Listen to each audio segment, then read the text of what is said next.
So let's go to traffic and ads. This is something that I absolutely love to talk about because people are always shocked. Like literally, I'll show my notes on this one. My notes on the other products are massive, okay? They're massive. But this one, it's advertised products. Traffic is incredibly simple, okay? So we're gonna talk about the specific method and the specific strategy that I use. I've talked about a bunch online before, but I'm gonna put in this video as well. And we're gonna talk about how you get people to your listing, okay? So how do you get people to come to your Etsy store over someone else's Etsy store? We are going to use something called Etsy advertising. We aren't going to use Pinterest. We aren't going to use Snapchat. We aren't going to use Instagram. None of this bullshit. We are going to use Etsy ads. So the main aim with traffic and advertisements on Etsy is to not run it long term, okay? We want to make as much money as humanly possible.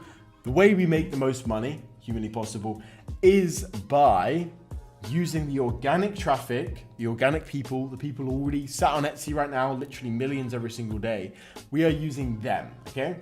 But to be able to get to those people, which are up here and our little fucking shitty stores down here, we need to run some ads to get the initial traction and the initial momentum and get the wheels turning, okay? Because if the wheels aren't turning, we're not going up the hill to the wonderful traffic all the way up here. I don't know where I'm going with that analogy, but that's the analogy, okay? So to get these wheels turning, we need to use Etsy advertisements. My strategy, this exact strategy, write this down, okay? Once you've added 5 products, start with $5 a day, okay? $5 a day, 5 products, okay?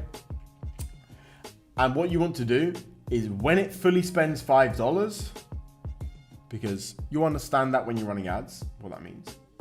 Sometimes it spends $3, even though you put it to $5, just because the store's new and blah, blah, blah. When it's fully spent $5, increase it to 10, then go to 15, then go to 20, then go to 25, and then go on a 20% basis, okay? Increasing it. What you are looking for here is you want to get the lowest cost per acquisition of a customer and just get the highest ROAS possible, return on ad spend, ROAS, as possible, right? So that takes a little bit of time, a little bit of going up and blah, blah, blah, right? Typically with a new store, I would expect a 1-to-1 ROAS after $100 in ad spend, okay? So 1-to-1 ROAS means you put $100 in, you get $100 in revenue back. So it means you're losing a small amount of money on the cost of goods and the fees, but you're basically almost breaking even. And that's okay, right? We want to focus on that. That's perfectly fine. So that's all good. That's how we do the ads. Very, very simple. As I said, not overcomplicating it. You run the ads, that's all good. So when it comes to the optimization of the advertisements, which ones do you keep on? Which ones do you turn off? How do you do this? I hear you asking through the screen, through the camera. What you're going to do is if it's spent $3, you're going to look at it. If it's spent $1, $2, $2.50, don't look at it. Don't look at it. When it's spent $3, that is only when you're allowed to optimize it and change and mess with it, okay?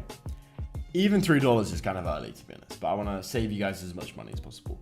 If it has below a 1% CTR, so it has a 0.9% CTR, 0.5% CTR, and it's spent $3, turn it off. If it's got a 1% CTR, leave it on, okay? So CTR means click-through rate, CR, click rate, whatever, same thing, right? So basically it's the amount of people that have seen the actual thumbnail image, which is what is going to be advertised, that have clicked on it, okay? So bear that in mind.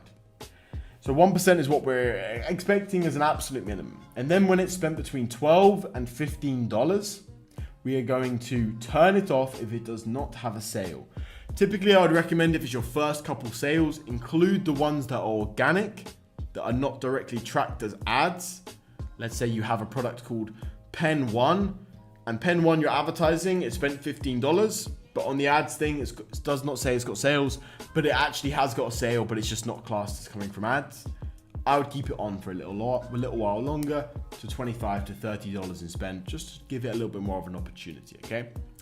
But that is pretty much how you're gonna do it. It's pretty much how you're gonna do the ads.